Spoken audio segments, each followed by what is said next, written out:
Et retour en plateau avec notre invité Dominique Pichard, ravi de vous accueillir, photographe professionnel et à côté de ça organisateur du festival Compagnon d'encre. C'est ce qui va nous intéresser. J'adore le mot. Je trouve qu'il y a, voilà, ça a plein de sens, Compagnon d'encre. Quand j'ai découvert ça, je ne savais pas ce que c'était.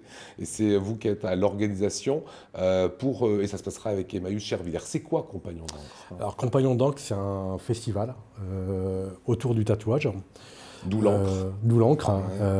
En fait, c'est un petit peu un clin d'œil à un documentaire qui a été fait par l'association Réplique, qui s'appelle Compagnon de route.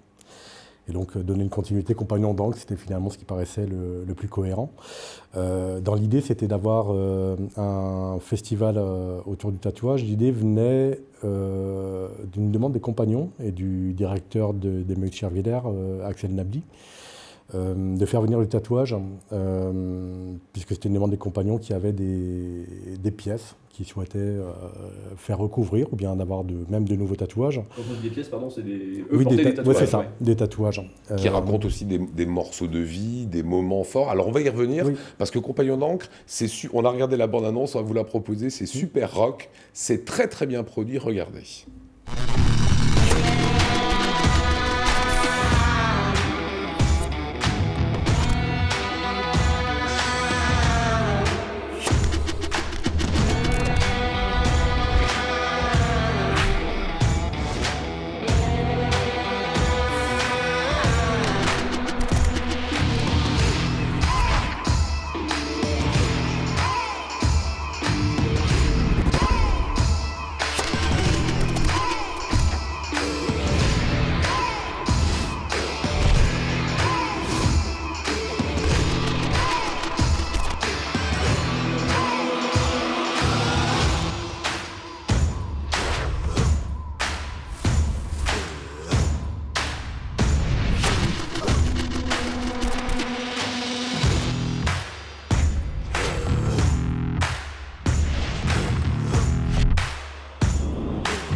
Voilà, avec quelques photos que vous avez réalisées, notamment celle-ci, avec les compagnons à Chervillers. Les compagnons ont souvent un passé que l'on retrouve sur leur corps, hein, des tatouages. Voilà, certains, c'est des tatouages peut-être ethniques, d'autres, c'est des tatouages faits en tôle, comme on faisait à l'époque. Dans ma génération, on voyait quelqu'un, on se disait, tiens, c'est un ancien tôlard, etc. Aujourd'hui, est-ce que vous avez envie de libérer cette parole et qu'on parle de tatouage, qu'on parle de sens derrière? Alors, le sens du tatouage, c'est vrai que les dernières années, on a vraiment vu une démocratisation du tatouage. Et on parle beaucoup de mode, mais aussi on oublie que le tatouage, c'est une culture extrêmement riche. Et surtout, ce qui a démocratisé ça, c'est qu'il y a plein de tatoueurs et d'artistes en fait, qui viennent maintenant des écoles d'art. C'est vrai qu'il y a encore une dizaine d'années, en fait, on pouvait avoir une image relativement négative de mauvais garçon. Qui a changé, mais surtout ce qui a été intéressant, c'est de voir aussi l'évolution du travail qui a été fait. Et finalement, ce que fait notamment le syndicat des tatoueurs, de revendiquer le tatouage comme un art. Est-ce que ça avait plus de sens à l'époque, en quelque sorte? Maintenant, c'est effectivement énormément démocratisé, on se fait tous des motifs maoris ou autres. Ce qu'on faisait à une époque, je sais pas, il y avait un sens peut-être supplémentaire, Je pense qu'il y a du sens dans chaque tatouage. C'est-à-dire que quelqu'un qui va se faire tatouer, c'est comme une démarche assez forte de n'importe quelle modification corporelle, d'ailleurs, en fait, est quelque chose de relativement fort. Donc, moi, le discours que je peux entendre quelquefois, dire oui, on va se faire un tatouage juste pour aller à la plage, enfin, pour moi, ça peut représenter quelque chose de... Ouais, ça dit quelque chose aussi. Hein, oui, ça raconte quelque chose d'aujourd'hui. C'est quelque chose de très minime en fait. C'est-à-dire que se faire inscrire quelque chose dans la peau, c'est une démarche quand même relativement forte et importante. Vous vous dites l'art, la musique, le tatouage, c'est un vecteur d'insertion. Oui, tout à fait. De toute façon, n'importe quel média, que ce soit photographie, la vidéo, l'information, en fait, ça reste